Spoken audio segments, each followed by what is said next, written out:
Hi, my name is Amira, and I'm the director of the Summit Jerusalem, which is part of King of Kings Ministries. This is the Deep Calls to Deep podcast, where we're discussing topics related to all things prayer, worship, and the prophetic, and encouraging our focus and going deeper in our spiritual walks with the Lord. Join us. And today we have Mikael and his wife Anne here with us, who have been part of our King of Kings family for many years and have been leading and serving our French community in the land in many different ways. Anne is also a worship leader and a composer, and Michael is a pastor. A few months ago, I was sitting with you guys at a holiday party, and I don't remember how we got into it, but we started discussing our views on how audiovisual media, especially secular music and social media, can have a very negative impact on our spiritual lives, and how this is such a taboo topic among many believing communities. You guys have so much important insight about this that every age group of believers needs to be aware of, whether a young adult making choices for themselves or a parent making choices to guide their children. So I'd love to hear your guys' perspective on this today.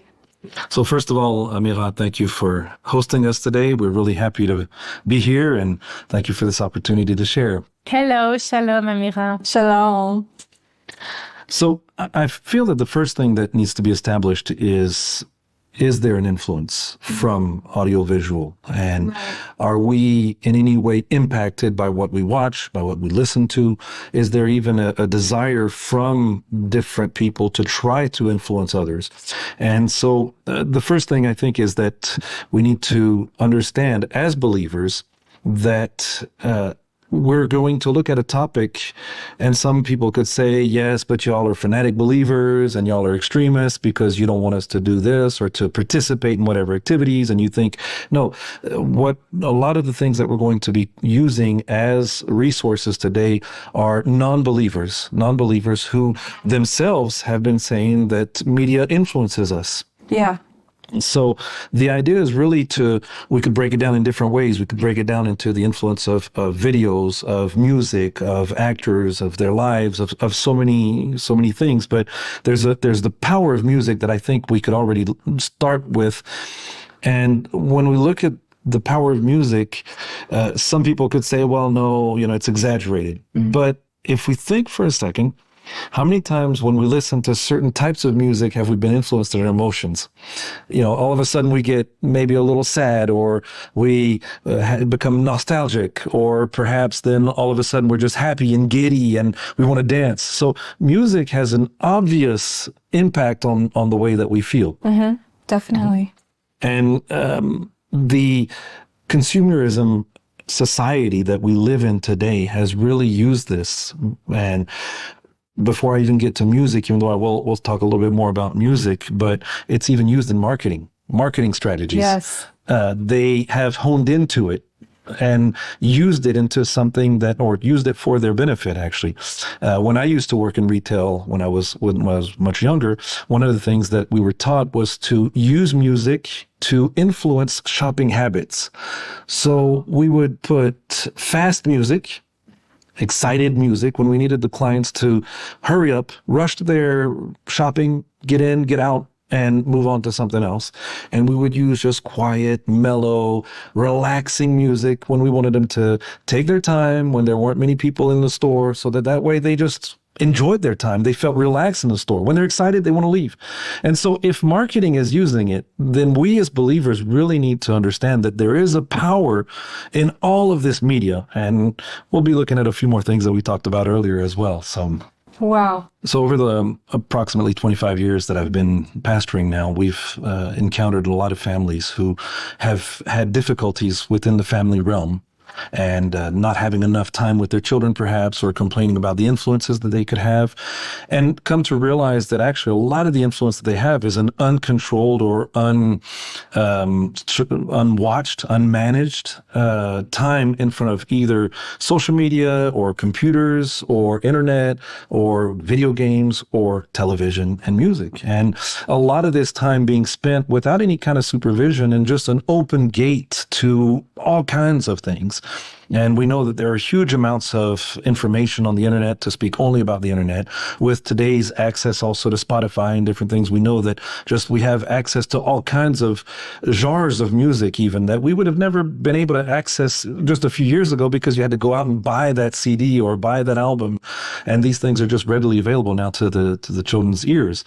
Same thing. So many parents will just set their child down in front of a tablet or in front of the TV for hours at a time, just because it's a great babysitter, is what we heard. Yeah. So this pushed us a lot to try to understand and search out what were some of the things that were influencing our children, and do we need to be more vigilant about what they are watching? What content are they ingurgitating to a certain degree that would then come back out in maybe perhaps, I mentioned the word earlier, but rebellion or different things that we can find that, just isn't suited to the family setting that they've grown up in. So how come these things are coming out? And that's how we've spent a lot of time with my wife in researching this and trying to understand better. There are many, many things that could be said. We could spend hours, and there are many different paths that we could go down on. Of course, we could speak about music, and we will. We could speak about Disney. We'll speak a little less, but even Disney and its influence and the different subliminal messages that can be found. And again, some people are going to react and say, wait, Disney is like sacred. You can't touch this. Yes. And yet it's if you look into it, even in the movie Bernard and Bianca, you actually had a nude scene in it. So many people say, yeah, but it's okay. It was just somebody playing a prank. Okay, in one cartoon or one movie, perhaps. But when you see the amount of times that the word sex comes back up, or that the idea of sex comes back up, or different other subliminal messages, or witchcraft and all. Seen as good and all this stuff. It's like, with the Bible, we have to look at things for what they are.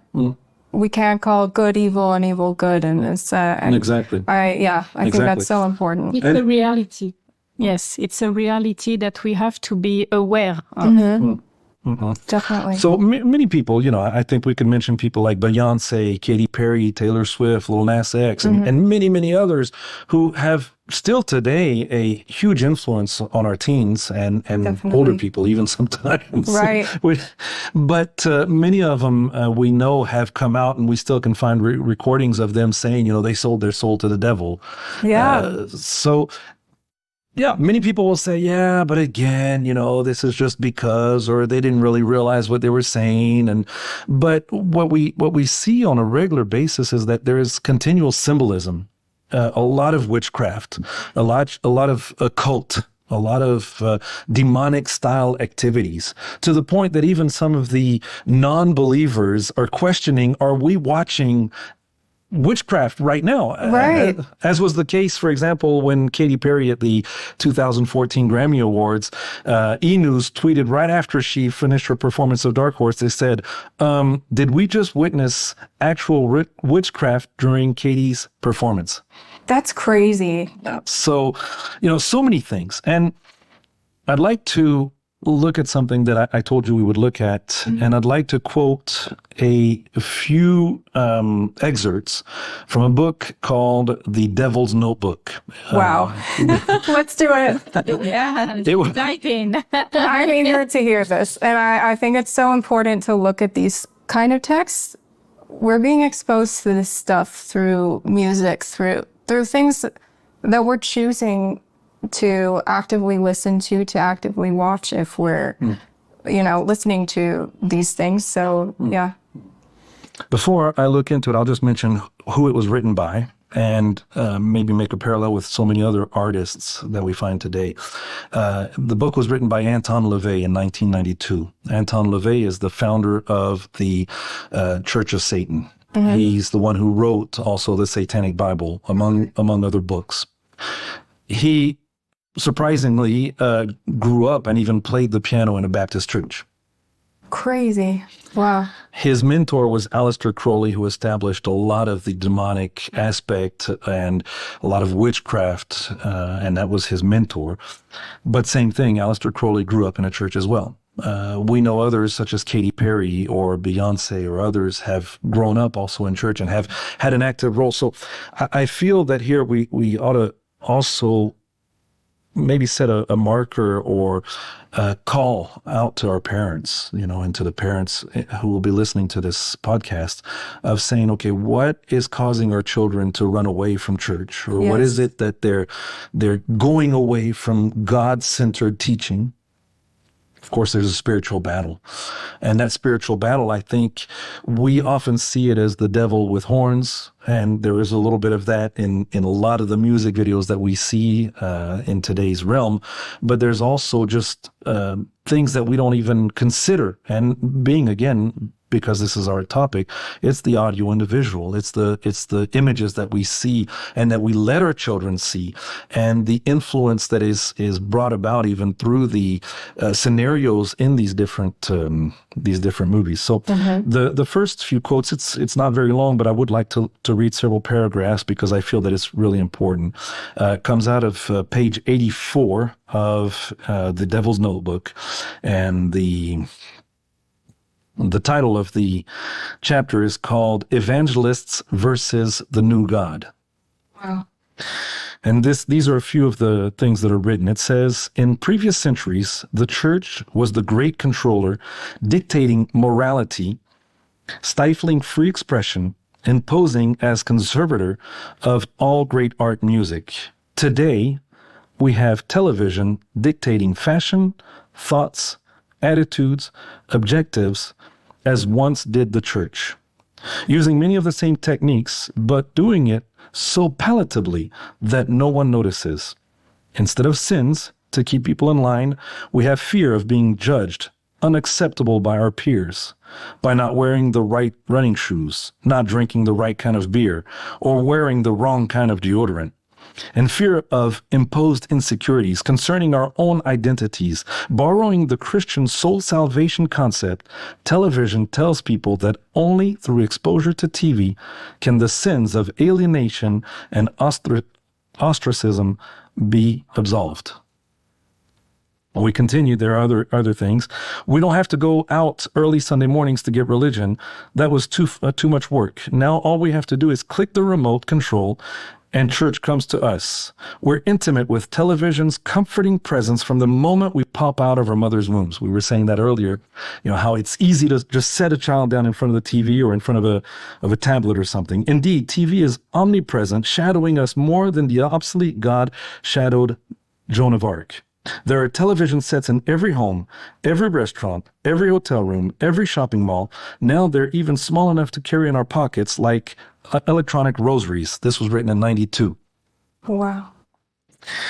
It's a unquestioned part of everyday life. Kneeling before the cathode ray God with our TV guide concordance in hand, we maintain the illusion of choice by flipping channels, chapter and verse. It doesn't matter what is flashing on the screen. All that's important is that the TV stays on. Remind us where this is from. This is from The Devil's Notebook, written by Anton LaVey. That blows my mind. There are a few other things. I don't want to dwell too long on this, but I feel that it's really an establishment for us to understand. If the church or the founder of the Church of Satan believes in the power of television and the power of media, then we as believers should be even more aware and more discerning and be even more conscious of what we're exposing ourselves to and what we're exposing our children to also. Right.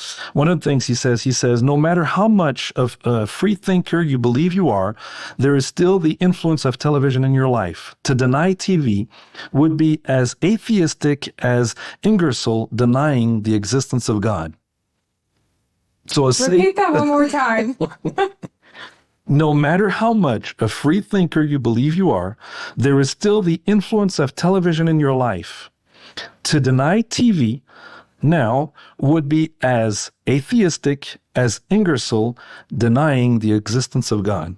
Wow. So we have a Satan worshiper, a literal founder of the Church of Satan who says God exists. And it's because God exists that we're doing all of this. It's intentional. We can understand that it's really intentional to set up everything through TV, through medias, for a goal, for a purpose. Like Satan using it as a tool. Mm-hmm. Exactly. Because as humans, we have such a human fleshly desire for power, for popularity, for acceptance. Also for acceptance and for enjoyment in our laziness. And it's such an access for us. Like our phones, we carry it everywhere. The TVs in every house. And videos now on our phone. Yeah, we can scroll. We can. It's everywhere. Exactly. Exactly. Wow. It sets me up, actually, without y'all knowing it, but for the next paragraph that I've highlighted here, we can use TV. This is Anton LaVey still quoting him. We can use TV as a potent propaganda machine. The stage is set for the infusion of true satanic philosophy and potent, emotional, inspiring music to accompany the inverted crosses and pentagrams. Wow. Sorry, I'm making a pause for effect. Yeah. Instead of holding our rituals in chambers designed for a few dozen people, we're moving into auditoriums crowded with ecstatic Satanists thrusting their fists forward in the signs of a horn. As much bad press as the Church of Satan has received from the media over the past few years, satanic child abuse, sacrifices, etc., mention of the Satanic Bible only points people in our direction. Perhaps that's the plan after all. The key, and this I believe is important, is what is written here. The key is to use television and not be used by it. Munition makers don't try their new stuff out on themselves. If it takes turning your televisions to the wall or throwing it out the window, do it. This is Anton He's telling us this word for word. Exactly. Who says, I'm going to use the TV as a propaganda machine. He says, so you Satanists, either you turn your TVs around or you throw them out because they're going to have a huge impact. It is said that he didn't allow his children to watch TV. Yeah. So the next paragraph, it'll be the last one that I'm going to mention because I don't want to give too much importance, but I felt that it was really important that we grasp that the Satanic Church has really had this vision from the very beginning to try to use the television as an influencer for our families and for the way that they would bring out their message.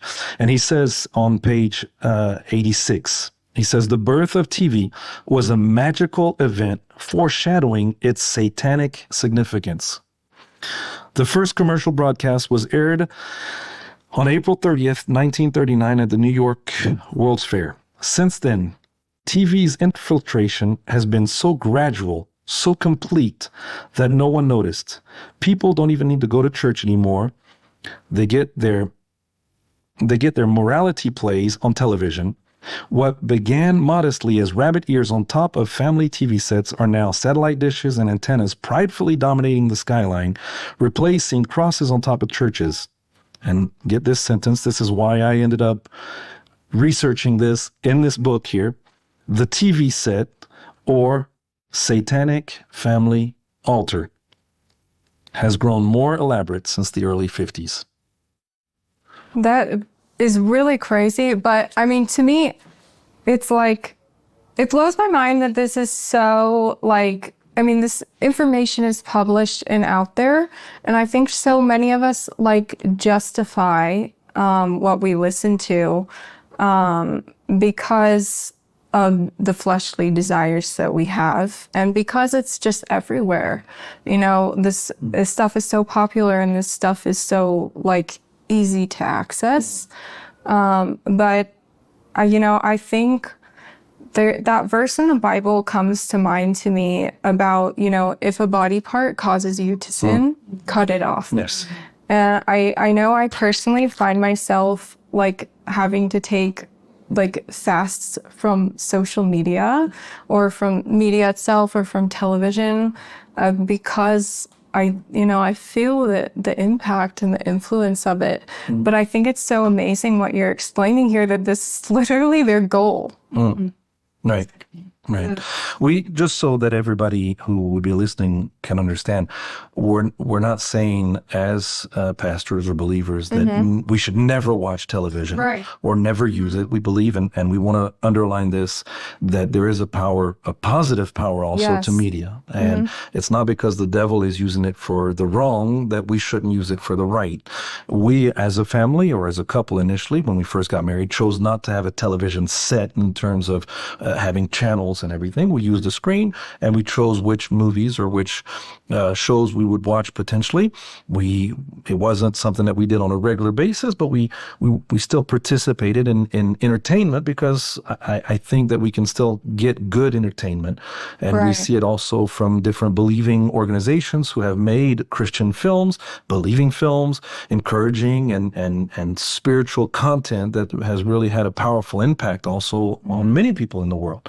That's why also currently in the last few years, ever since we've been here in Israel, we've started working in media also. We've also produced different shows, different videos, and different things. So we do believe that it can be used for the good. And it again, I want to repeat it because I want it to be very clear that it's not because Anton LaVey or the Church of Satan or anybody else has a twisted and satanic agenda with the media that we can't use it to bless the people and still get the word out.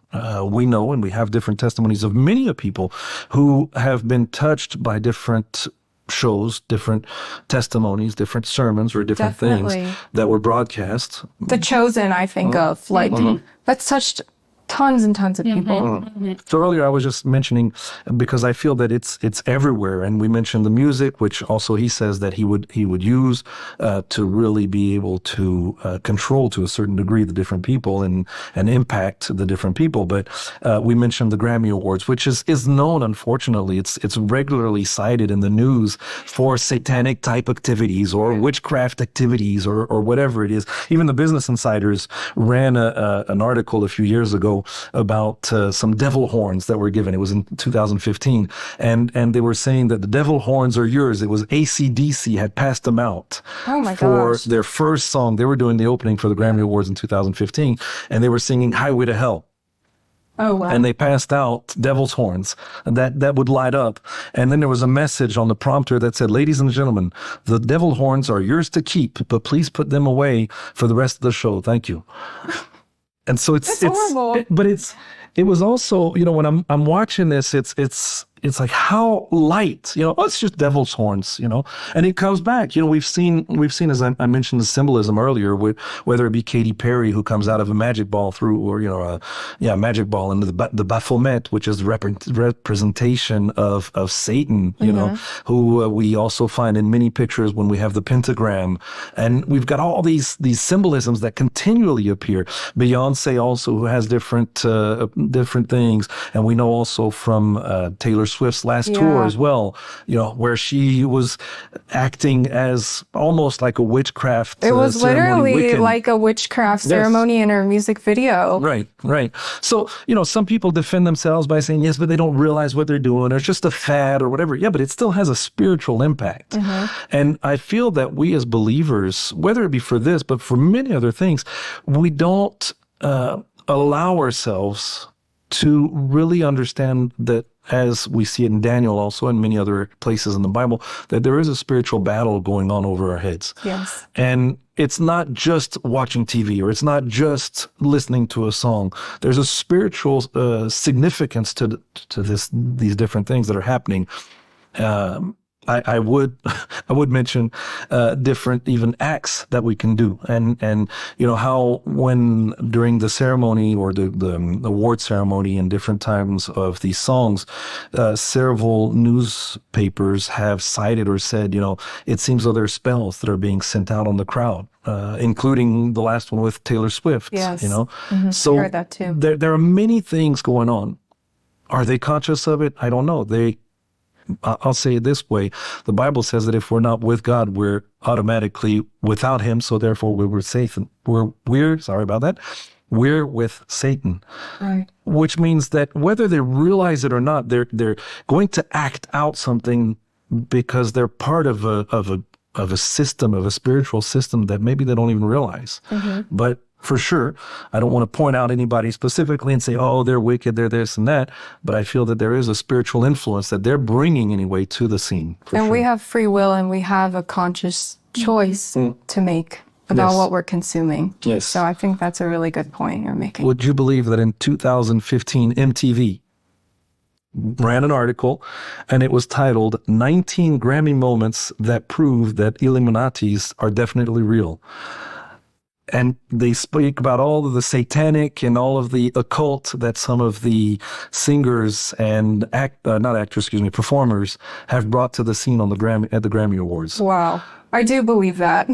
Unfortunately. But what's mind blowing for me, it's again, I want to reiterate, we're not talking about believers here saying, oh, these people are evil. No, we were talking about non-believers who thrive in a wicked atmosphere. I think that's so important for us all to realize. Like, these aren't Christian organizations, believing organizations that are trying to expose the witchcraft and these artists. These are secular Hollywood organizations. And so, you know.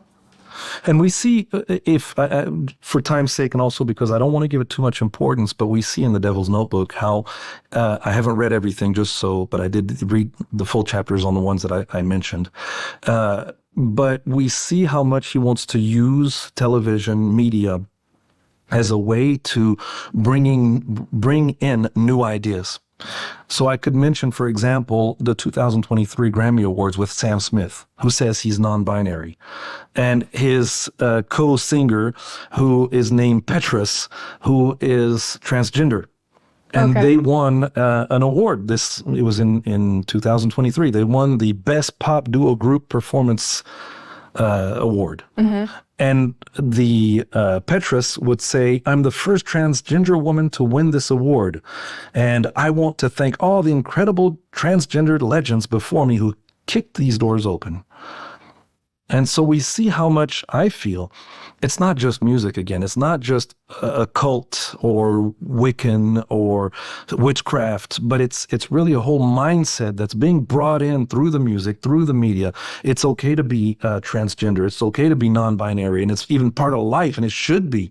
And even in one of the places in The Devil's Notebook, it says clearly that because of the influence of the Bible and Christianity, there were certain things that we couldn't do. But now, since Satanism, has infiltrated, thanks to the music industry, particularly in the TV, is what he says, then it's okay now to say that we don't believe in God.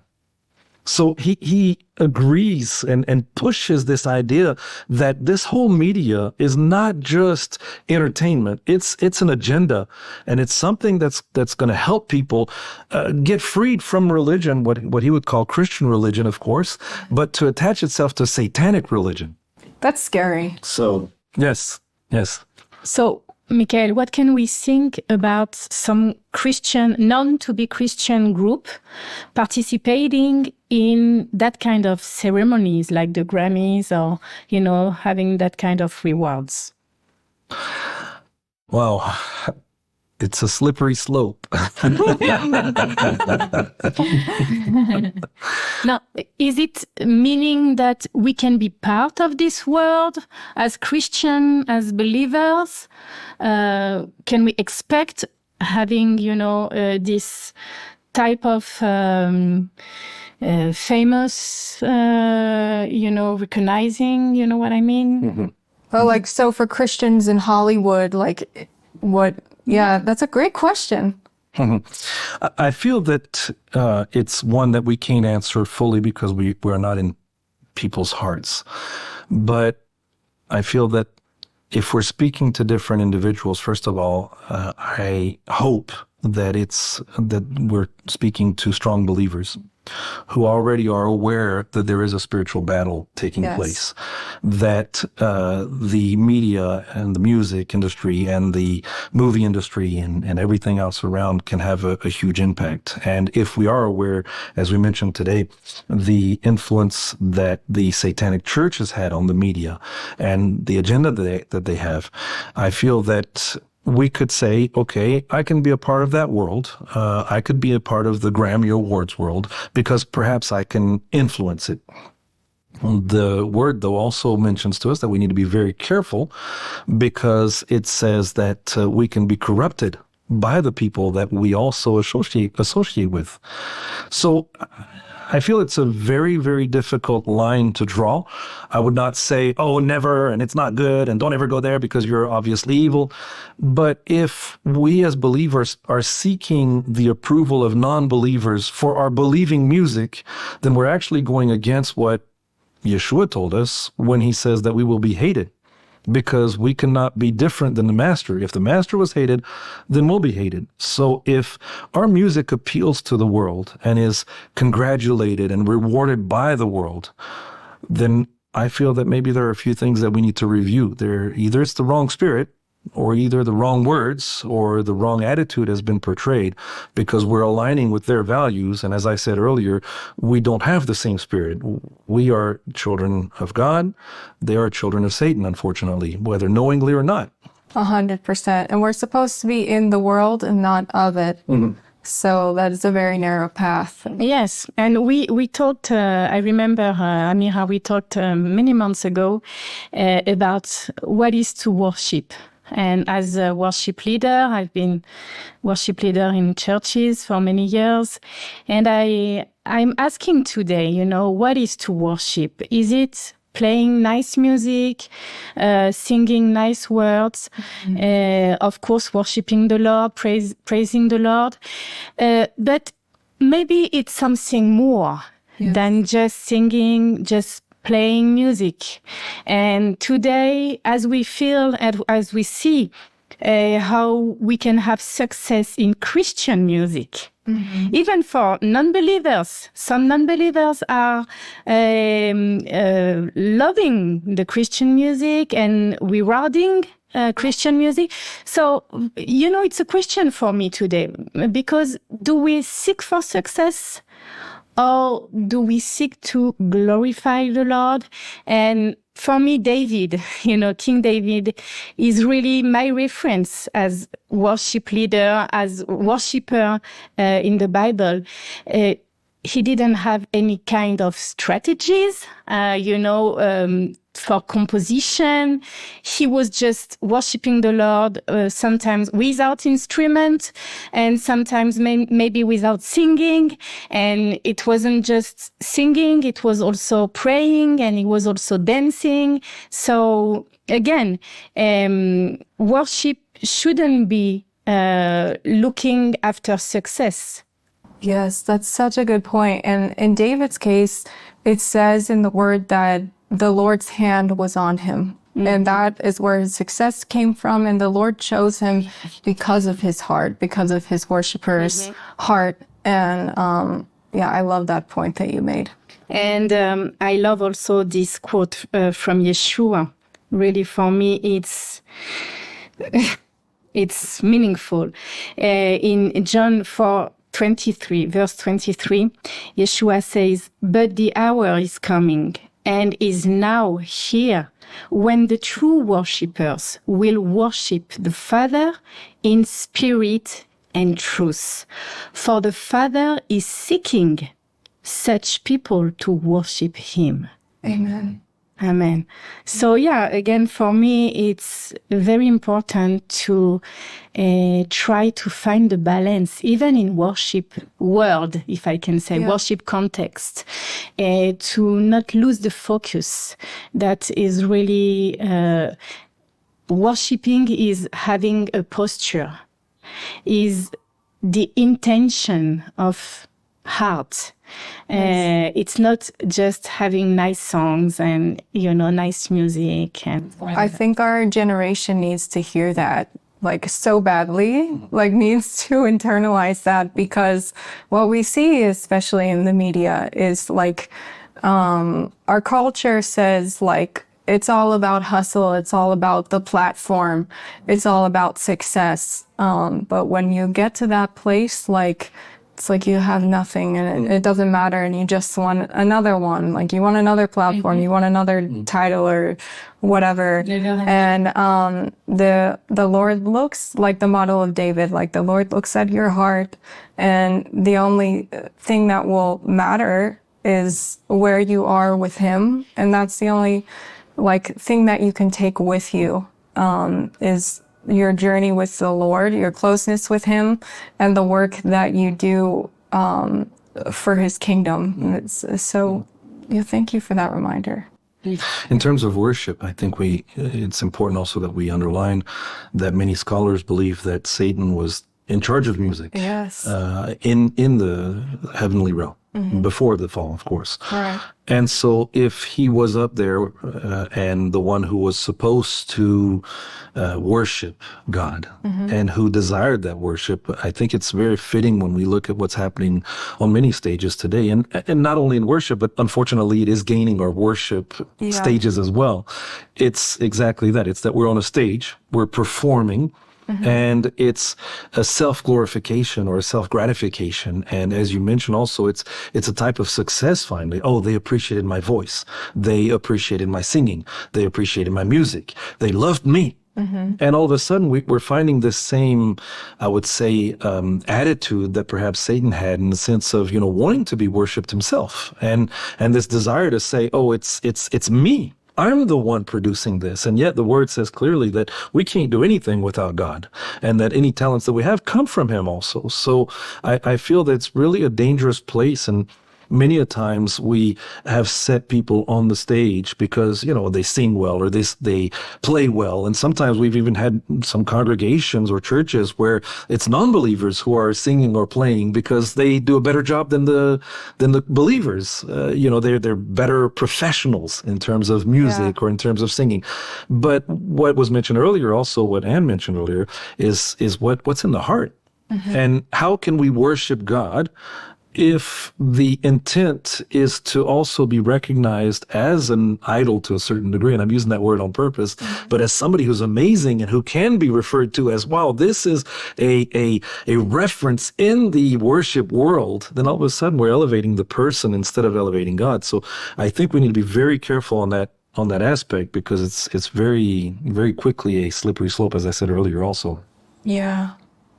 I've even seen some churches now where it's horrible, but like they've started to sing secular songs in their church services. And I mean, they're calling themselves like a believing church.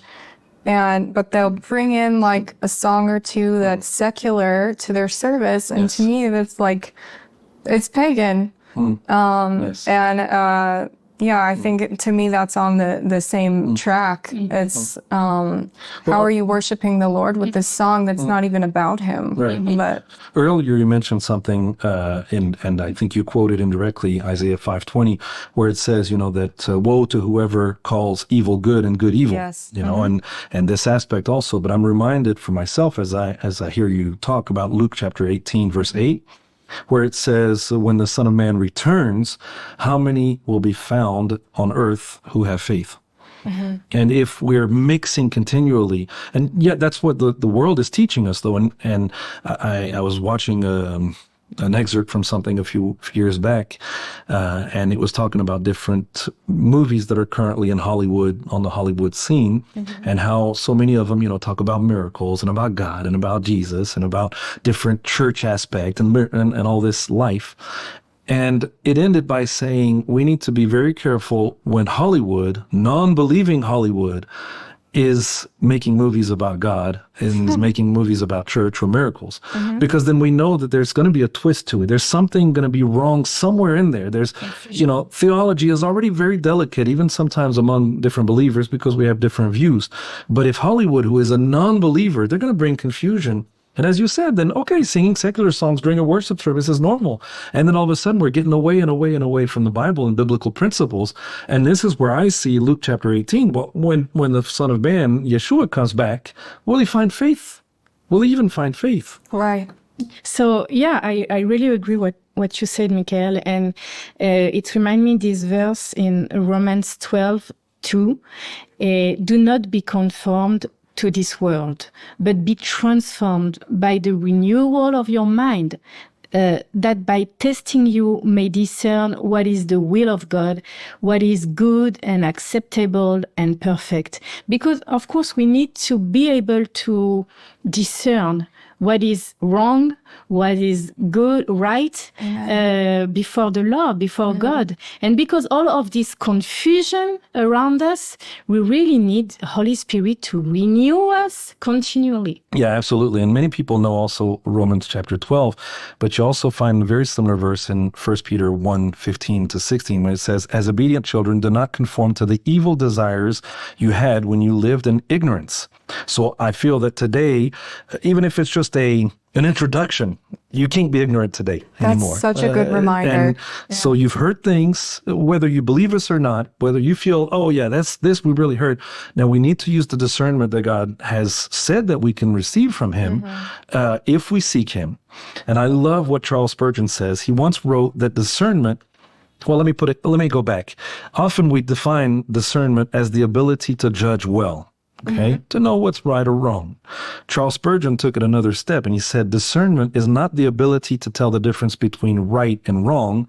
Rather, it is telling the difference between right and almost right. I love that.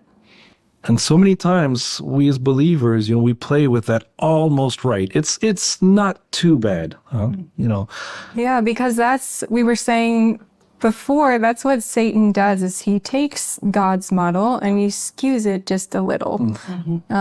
Because that's his one tool, is lies. Exactly. Yeah, and I know sometimes I've done this in the past, is like, I'll listen to a song or I'll watch something and my first reaction, if it's something that's like I enjoy, is like my mind will try to justify like, this is okay because, or, we try to justify it to ourselves because it's almost right. But I love that quote. And sometimes it's comforting, and I know I've been, in the same mindset especially when I was younger. But, this guy sings a Christian song, or he sang one something, Christian song. one Christian song, so all of a sudden, then the rest of his music is good. No, it's not good, and I think that's a lie that Hollywood or the music industry has tried to make us really grasp onto. It's okay because it's not too bad, because he does sing that one Christmas song where he talks about Jesus, that one version of Silent Night. Exactly. Or he sings that one Christian song where he talks about baptism or whatever it is, but then he never lives a life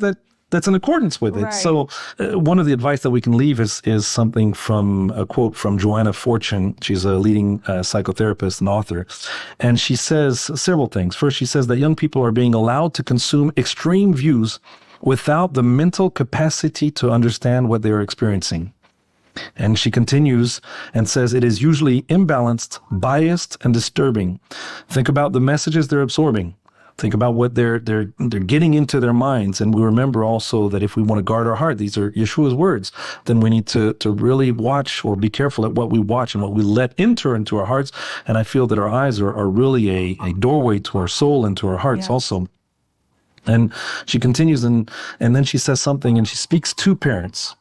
And she says, how can we expect our teens to open up to us or know what they're absorbing if we too are busy scrolling ourselves? Wow. We need to take that to heart. Yes. Yeah, whether we're parents or we're leaders, leading young adults, I feel like I also consider myself kind of a mother, even though I don't have kids. But we have to take responsibility, whether we're like a youth leader or Exactly. I was brought up, so I have the privilege of having been brought up in a believing family for sure. But I was brought up with the idea that someone is always watching you, and it doesn't matter where you are. Doesn't matter what you're doing.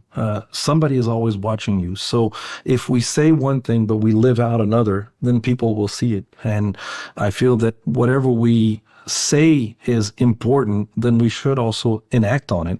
And some of the young people, our children, for example, will be watching us. Some other people will be watching us and knowing, this person is not a fake. He's not just somebody who's saying the right words. And we'll be able to have a real impact if we live out what we speak about. And it's good to have accountability too, like with your ministry team or with your husband or wife or. with family. Just as a conclusion, I think that, as I said from the very beginning, there are so many topics that could be covered with this. There are so many alleyways or routes that we could take to talk about this whole thing. But whether it be in the marketing, whether it be in the music industry and others, we know that they believe in the influence that they can have. Otherwise, for example, the Super Bowl ads, they wouldn't be spending the millions of dollars that they're spending on Super Bowl ads. Right. And universities have entire courses based only on the marketing strategies, on the subliminal, on the idea of how to influence people through the images and through the words. So again, I'm going to finish and conclude with what I was saying earlier from 1 Peter. As obedient children, do not conform to the evil desires you had when you lived in ignorance. But just as he who called you is holy, so be holy in all you do. For it is written, be holy because I am holy. So we're not ignorant anymore, and we need to seek out holiness. Amen. Wow. Thank you guys so much for coming on this episode of Deep Calls to Deep. Been our pleasure. Thank you for the invitation, Amira. Wow. Yeah. And it was such a blessing to have you guys and to learn so much in this episode. And bless everybody who joined us, and we'll see you next time. Blessings. Blessings.